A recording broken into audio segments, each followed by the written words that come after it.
Lightning like Steve McQueen. I'm in the fast lane when the light turns green. And I built tough, I ain't nothing but grit. Cause I made rugged blood, sweat, and spit. Yeah, like a horse I fly. Better push yourself in for a bumpy ride. I like to play hard, but I work harder. And I weather the storm cause I'm built stronger.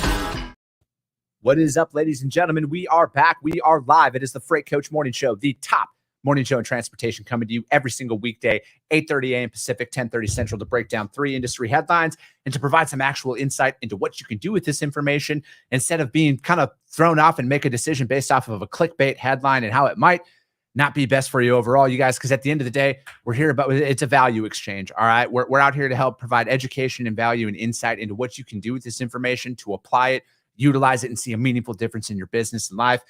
It's why I fly the American flag behind me proudly every single day, is because we're about helping everybody live that American dream like I'm able to live every single day. And that's what we're all about here, you guys. The Freight Coach Network is just putting some information out there for you guys to actually be able to see and use. We're at day 105 of this already, which is absolutely crazy for us. And, 105 of the Freight Coach Morning Show, but that's also just a subtle reminder to us all out there that there's a truck parking issue as well as a facilities issue that is out there. And, we have to continuously bring this stuff up, not just when it's convenient to get some vanity metrics out there on social media. We got to continue to bring awareness to a lot of these hot button issues that are in our industry and affecting our industry, because I guarantee nobody else is going to fix it but us. That being said, you guys, I got to give a special shout out to my friends over at VHub. You guys hit them up, vhubapp.com. It doesn't matter if you are a trucking company, a broker, or a shipper alike. We all have a need for trailers, right? If you're a small fleet, especially, you should never have to shut your business down because your trailer's in the shop. And with the delays in maintenance and everything else that's going on right now, it can be a lot more costly. And with what VHub has right now is you can get down there and get a short-term or a long-term rental or reposition to keep your truck moving and to keep making money. And the best part about making money with them is you get paid to do this on top of the freight you find to put in the back of that trailer, you guys. Right now, they have a trailer down in Fontana, California, looking to go up to Auburn, Washington. That's going to be a hot lane here coming up, you guys. It's going to be produce season before you know it in the Pacific Northwest. You get paid $750 to move that trailer on top of the freight that you put in the back of that. They also have one in Clearfield, Utah, going into Henderson, Colorado, $700 to do that. San Diego, Ron Burgundy's hometown, going to Irving, Texas, $600 to reposition that trailer. And then down in West Palm Beach, Florida, I don't know of anybody who's ever had a bad time in the state of Florida. And you can go up to Messina, New York, $1,500 to do that, you guys. And again, that's hit them up, vhubapp.com. Whether you're a broker, carrier, shipper alike, we all need access to trailers. My friend Xavier Campos and my friend Stacy Steen, they'll be in the audience here, you guys. Give them a shout out. Just do me a favor. Let them know that the Freight Coach sent you. It always helps keep that neon light on. I got a very special guest for you guys. Without further ado, I got my man, Jonathan McCormick, a.k.a. J-Mac from OTR Solutions, joining me here today. Jonathan, what's up, brother? How are you? Chris, I'm great, man. How are you? Oh, dude, I cannot complain at all. I am ready to rock on this phenomenal weekend day before a holiday that we got going on here. You're always ready to go, man. And that intro, I got chill bumps. I'm ready to run through a brick wall, so I love it. Let's do it. I got to give some shout outs here quick. Christy Nichol, what's going on from Pittsburgh? I know she's ready to have a good time this weekend. Lance, what's going on, brother? Thanks to you for that. Han, good to see you, my man. Musawar, good afternoon.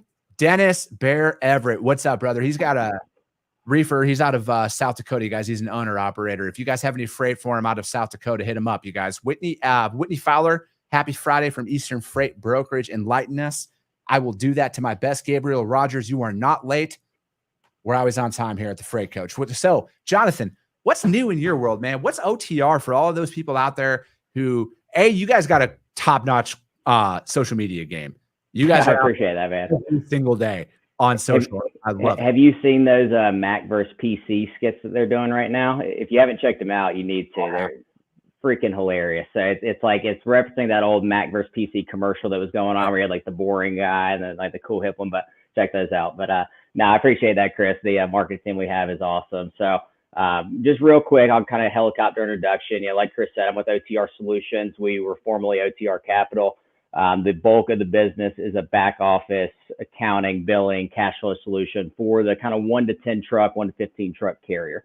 So we started a little over 10 years ago as just a pure factoring service. And then what we kind of realized was that we could be more of an overall solutions and, service for our clients, right? We have the best clients in the business, ranging from all walks of life, all sizes and everything. And we've basically taken their feedback and built everything that OTR has to offer off of what the carrier's needs are. So, Chris, I'm sure we can kind of dive into a little bit if you would like to, but that's just kind of who OTR Solutions is. We're a company that's built by the carrier for the carrier. I love it. That's what it's all about, man. Because it's just that subtle reminder to so many people that 96% or 97% of the trucks on the road are 15 or 20 truck or less operations. Yeah. Do you know the stat off the top of your head? Yeah. Well, as of last year, it was like 94%. We're actually less than 5 trucks. So of all companies, right? MC numbers authorities, it was 93, 94% were less than 5 truck carriers. So it's like that is the backbone of the trucking industry, but it's also the voice that no one really listens to as much because the major players do have so much capital behind them, right? And so much pull across the industry. But the little guys, what drives the country. No, absolutely, man. And that's what I'm all about. I mean, I'm from that family, that blue collar family. My old man drove for a very long time. And for me, it's like, this is why that information that we all have needs to be out there to keep people in business, because there's very real shit that goes on all the time. Yeah. Dude, fuel right now, it just spiked 20 cents this week. It's back up to $5.11 a gallon. So it's crazy. Dude, it is, and it's weird because people are eerily silent right now when they were celebrating how it just dropped all that much after the historic rise and everything. But that's a topic for another show. But so how are you guys working with your clients right now on that in particular? Because fuel is seemingly their biggest cost. Absolutely, man. So really what we've tried to do, and again, factoring and cash flow was the core of the business, but we just saw all the other needs the client has. So instead of, a trucking company having to go to the TAs and, pilots of the world and try to negotiate discounts or try to figure things out, we kind of aggregate our whole business together, right, and go to market for them. So speaking of the fuel specifically, right, we go to each different fuel aggregate, to the different vendors and negotiate discounts on their behalf. So clients can come to us, get lines of credit on the fuel card side, as well as some different kind of prepaid type options. But what we really have tried to do aside from that is we want to educate people on where to get the cheapest fuel also. So like a newer rollout that we did was inside of like our mobile app. When a carrier is booking a load, right, they can punch in their pick and drop locations. It's going to show them all the TAs, pilots, all the major stops along the way and help them identify where the cheapest fuel is on that given day. So that way they can make sure they're maximizing that, cutting costs where they can. But I mean, fuel's a beast right now, man. It's like you said, everybody's kind of silent about it. It's like we had a couple of weeks where we started feeling good, and then now we're back to where we were before, but no one's really talking about it yet. Yeah, I don't know how people can control the drop of the prices, but they have nothing to do with the raise. Right. Odd concept. Sorry, you guys. I went to public school. I'm not good at all this stuff. Well, dude, let's jump in. Let's talk some articles here, man. There's a lot of news. Obviously rates have been the talking point since, I don't know, March of this year. It's been banging that rate drum, and, primarily the spot market that has been hit the hardest, So this first article was from Freight Waves, and it's race to the bottom and truckload contract rates sets in. Pressure is being let out of the global freight markets as demand falls and lower volumes in a variety of modes are more easily handled by the capacity and infrastructure built up with COVID. The softness started with American consumer demand, which has been wobbling and running out of momentum as the effects of the fiscal stimulus faded and inflation took a hold of the economy. And it goes on to talk about their outbound tender rejection index, which measures the percentage of truckload shipments rejected by carriers, fell Tuesday to a new cycle low of 5.43%. Wednesday's number of 5.44 isn't meaningfully better. 2 consecutive quarters of negative GDP growth and high inflation, coupled with the entry of a huge number of small carriers in the market, have shifted the supply-demand balance in domestic trucking. And when carriers feel that they have few attractive options in the freight market, they take any loads that they can get, rejecting fewer shipments and accepting more from their contracted customers. Lower tender rejections indicate a lack of carrier pricing power.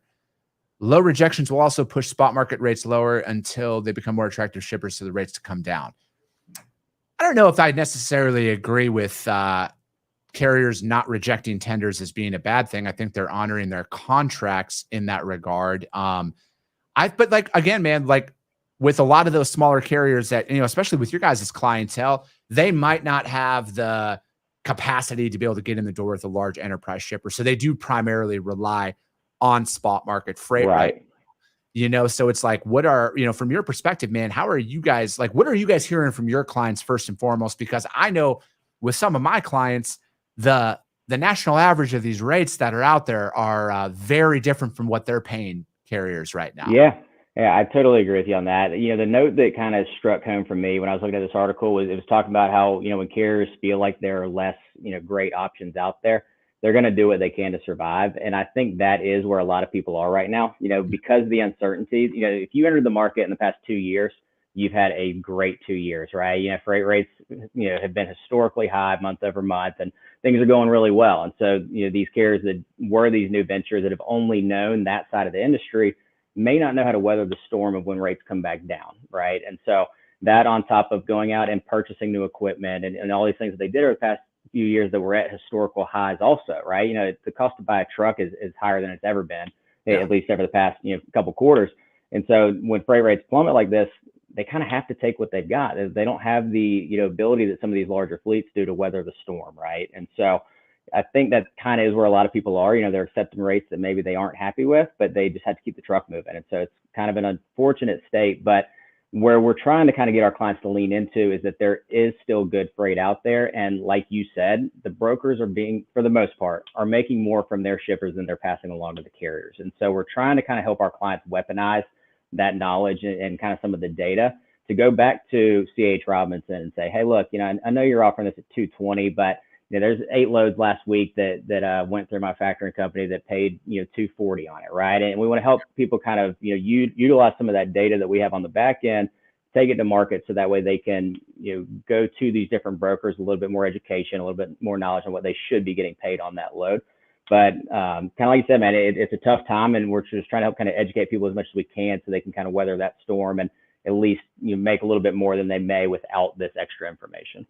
Yeah, definitely. And I think it is because I think, like, the negotiation piece would be something that I would always work with a carrier on if I was in this position, because, if a broker's paying, whatever they're quoting you, like, yeah, that's the game. Like, I'm not going to say that brokers don't deserve to make money, because we all deserve to make money in this equation, Absolutely. And I will always push back. Like, some of those, it's always funny to me, man, that you see some people are like, oh, brokers make like 60% on loads. I'm like, what loads were you like? How was I that bad at my job that I never got that far? Right.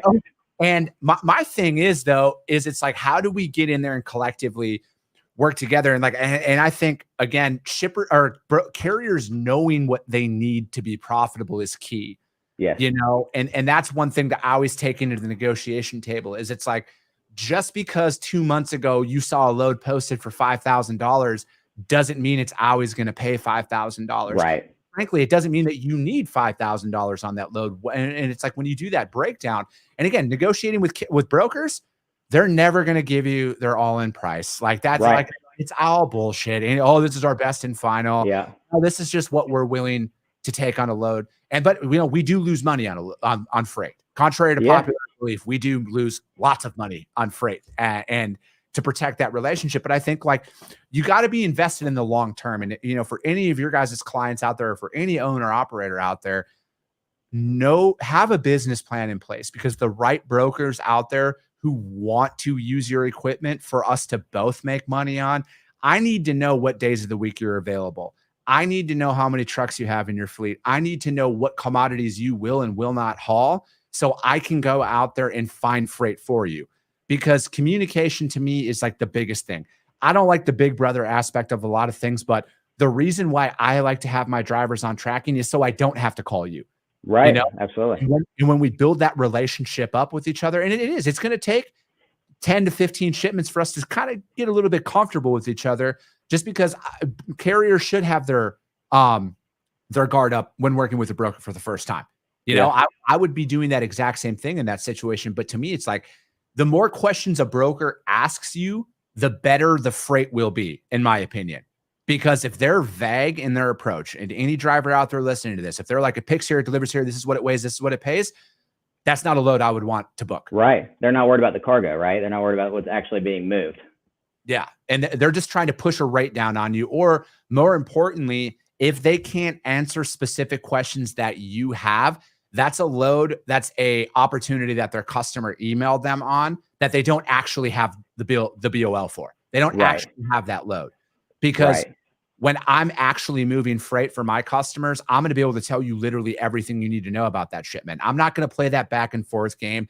I'm not going to withhold information from you, because that fucks me over as a broker if I withhold information from you. And furthermore, if you're a broker listening to this, if you feel the need to not tell a carrier something, you're booking the wrong carrier on the load.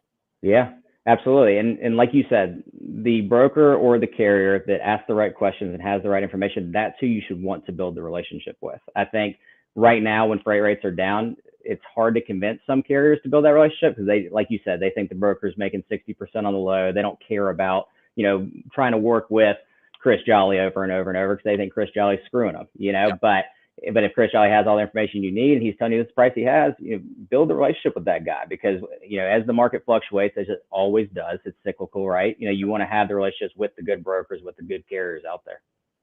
And that's my whole thing, you guys, is it's like, if you're a broker out there and you're like, I want to actually build relationships with carriers, give them all the fucking information for a load.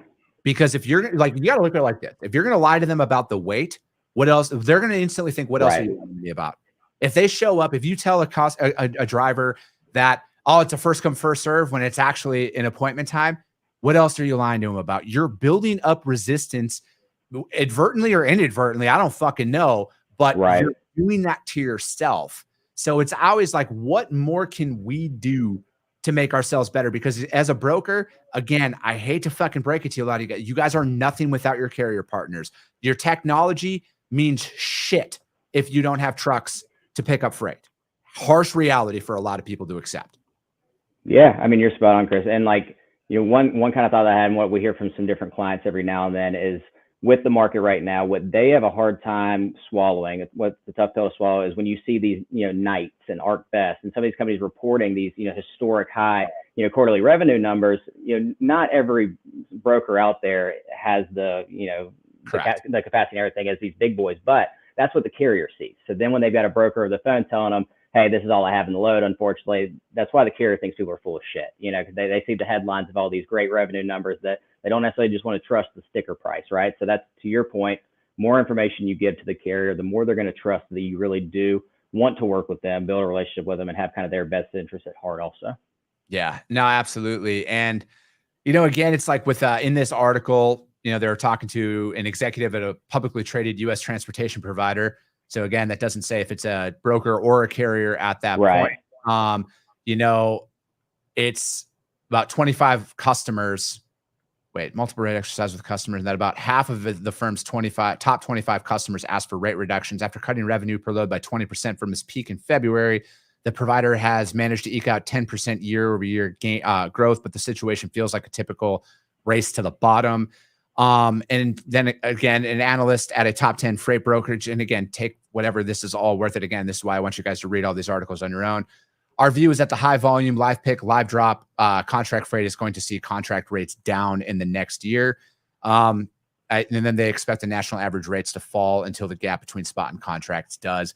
Again, I'm very vocal about what my prediction is on this. Like, yes, there is going to be a rebalance of sort, but it's not going to be to the extreme that it's being talked about, because at the end of the day, capacity is still needed to move this. And when there is that large of a gap, it's not like you're ever going to, again, hypothetical example, if a customer is at $3 a mile contract, spot market's at $2 a mile, they're not going to drop the contract to $2 a mile. Not going to fucking happen. No matter what some of these analysts say.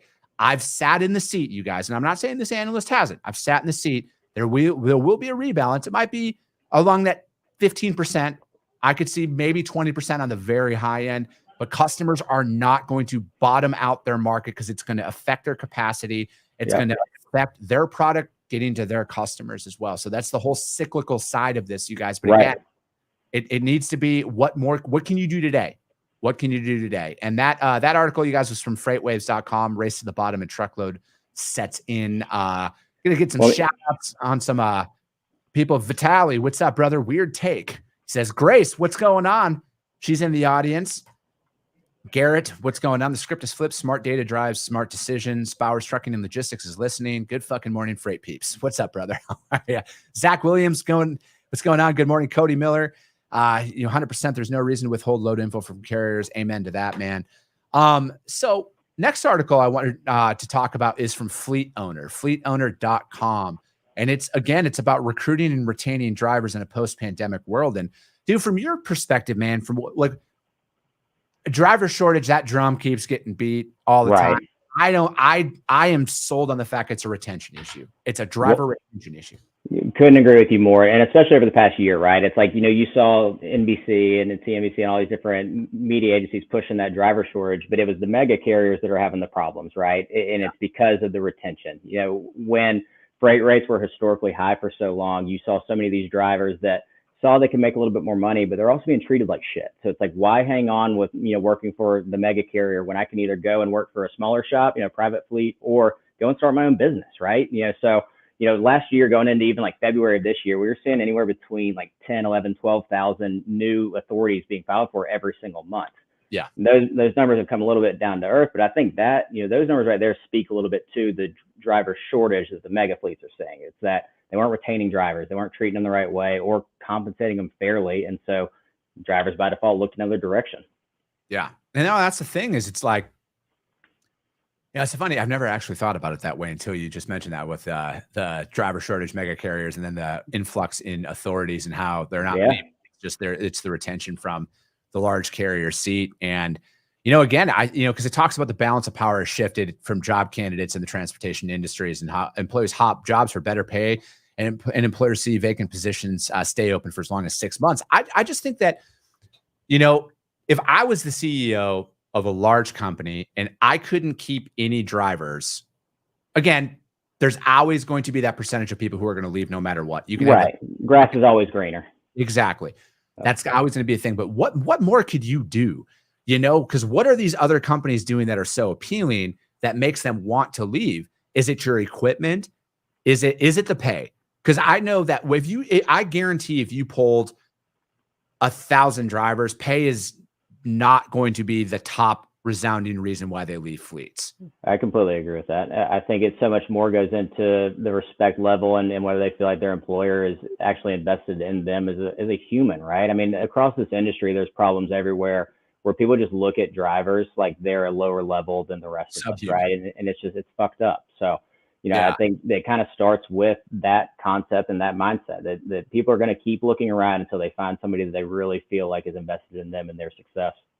Yeah, no, I'm right there with you, man. Because again, it's like there's just so much behind the scenes that goes on, and I think like just being a good human goes a very long way. Compensation, yes, it's a factor. It's always going to be a factor in things, but I think like, are your employees having to fight for that money? Like, is there a difference in, hey, I'm showing 900 miles that I ran. Why are you only paying me for 880? Right. Like all of those little things start to add up. And I just think that, it's the pay, everything. And then like the overall treatment that's what's driving people away. Cause it's like, why would you come in and do a job where you can't even use a restroom somewhere and stuff like that? Yeah. I mean, I think a lot of that became more seen through the pandemic, right? And then the rest of the country started to kind of recognize when drivers couldn't go into different restaurants, right? Or they weren't allowed in different places. People thought it was only these fast food chains. They didn't realize that's happening to these guys every single time they go to a receiver, right? Or to a shipper. Like, they aren't allowed in different warehouses. And so, I completely agree with you. It's the disrespect that is seen is a big piece of it. And it's just, like you said, every single time there's one of those little small issues, it's another tick on their list, right? It's something going wrong with their current employer. So then when something better comes along, grass is greener and I don't really love where I am, right? So they're going to jump ship. Yeah, same thing. Brokers need to look at that as well. Just like that little thing. You want to retain carriers and have carriers work with you for the long time. I'm going to call on my friend Chandler here because he's all about carrier retention. He's a broker. He knows the importance of carrier relationships and what he does with his freight. And he's also asking, if I was working for your mega trucking company, what would the top 3 things I can envision working as a driver at Jolly Trucks? That's funny. Dude, I'm going to be honest, man. Premium parking, I would pay for parking literally everywhere for my drivers. My drivers would never have to worry about that stuff. I would guarantee you this, I don't care how large of a customer it would be, I never tolerate disrespect to any of my team. I will pull the business from them instantly, because there's no point in working with people who don't respect everything. And again, I get it. People have bad days, but there's a pattern, there's a pattern that'll identify itself. And then furthermore, man, I think that all of my drivers, I would salary them all. They would all have full benefits, PTO, everything. That's what I would do. I'm a big believer in the salary model for drivers, especially if you're a large fleet like that. I think there's a lot of benefit to that, because I think it takes away a lot of the nickel and diming of we're not paying you detention or this and that comes along with it. It's a flat fee. And then also I think that they're going to take better care of the equipment as a whole. Because you're getting paid. I don't want you driving down the road and like questioning a maintenance issue on a truck, and you're just going to push through because you got to get your miles in for the week. I want safety to be the top priority, no matter what. Absolutely. Everything you just mentioned, Chris, goes back into the investment in the person, right? You're not just invested in the job and getting freight moved. You're investing in the driver. You're investing in their families, right? As far as the benefits go. So couldn't agree with you more. And one of the things I think about too, and it's just kind of relevant because it's coming up in a couple of weeks, but it's the whole driver appreciation week, right? So many companies across the country do these little gimmicks, free hot dogs here, free things there. And some of them are awesome. And we will probably do some sort of driver appreciation, but my point where I'm going with this is that you have to practice driver appreciation every single day of the year and not just 1 week a year, right? If your company is built on kind of a foundation of, showing appreciation to the carrier, then awesome. But people can kind of spot bullshit, right? They know when you've got a tent set up at your office giving away food, but truck can't even fit into the parking lot. You're not necessarily doing that for the driver. You're doing it for the optics. So just kind of that whole mindset behind the business has to be respect first, business second. I get it. Laura, I was not, but my father was. My father owned his own trucking company for 40 years. And over the last couple of years, I've had the pleasure of actually talking to a lot of drivers, and not just the polished versions that you get. I talk to drivers off, and I want to hear the truth about what's going on out there, because again, with all of my content, you guys, I'm not here for the vanity match. To Jonathan's point about Driver Appreciation Week, it's why I talk about this shit every day. I don't need a vanity. I don't need a like to justify why I'm saying 99% of the things that I'm saying. I'm doing this to bring awareness to it, so there's actual fundamental change. Because a lot of you who've been watching me from the beginning, I mean, before all the studio and the advertisers and all that, I did it for free, and I would do it for free tomorrow if it all went away. Because it's not about me, you guys. It's not about me. I'm just one person. It's about putting this out there to where brokers start to change their ways a little bit, and then maybe drivers are going to start being like, hey, you know what? I'm going to improve myself here too, and elevate the industry as a whole, because that's what's needed, you guys. There are some fundamental issues that have been going on in this industry for a very long fucking time, and they haven't changed for a reason. And frankly, I'm sick and tired of people shitting on blue collar workers as less than human. Because at the end of the day, I'm from a blue collar family. I'm still a blue collar guy at the end of it all. And I want to see people fucking succeed. And it takes people to stand up and actually talk about this shit, as opposed to just like liking a meme or something like that. Like, you got to fucking stand up and say it. I truly don't care if somebody listens to my stuff and they hate everything I say. That's on them. That's not on me, because I know the issues are real. I talk to the drivers. I talk to people in this industry. So that's the long-winded response there, Laura. Thanks for coming back. I love that, Chris. I love seeing you in the audience all the time, Laura. Thank you for the support. But dude, in closing, I know, dude, these 30-minute segments just fly by, but they fly by, man. That's quick. The people who watch my show they're running businesses and they're doing the work. So I try and be mindful of their time and everything. How does anybody get in contact with you? You guys need to all follow OTR Solutions on social media. Again, they put a lot of quality content out there. And not only do they have some fun stuff too, but they're out there and they're fighting for the people that I'm fighting for. No, I love it, man. We would love to work with anybody in the audience as far as making a positive change across the industry. Same reasons, exactly what you said, Chris. Like, I'm not here to try to get business out of this. I want to network, right? I want to work with like-minded individuals that want to create positive change for all involved. So whether that's for brokers, carriers, I don't care. As long as it's positive and we all benefit from it, hell yeah, let's do it. So, I mean, if anybody wants to reach out, LinkedIn, I'll give out my cell phone number, whatever works. Cell number 706-945-3942. Feel free to shoot me a text, give me a call. But Chris, really appreciate you having me on today, man. Dude, absolutely. And that's it for today. Bob Hazrati put up a good point, you guys. Holiday weekend, be aware of that freight. Where is it storing at? It's the long weekend. Get those addresses. Make sure everybody's customers' freight secured so we can all get out there and enjoy this great holiday weekend. I do have one small favor to ask you guys. As always, if you see value in it, share the show out there, because if you do, your network will as well. And that's how all of this is going to continue to grow out there. Have a great weekend, everybody. And we'll be talking.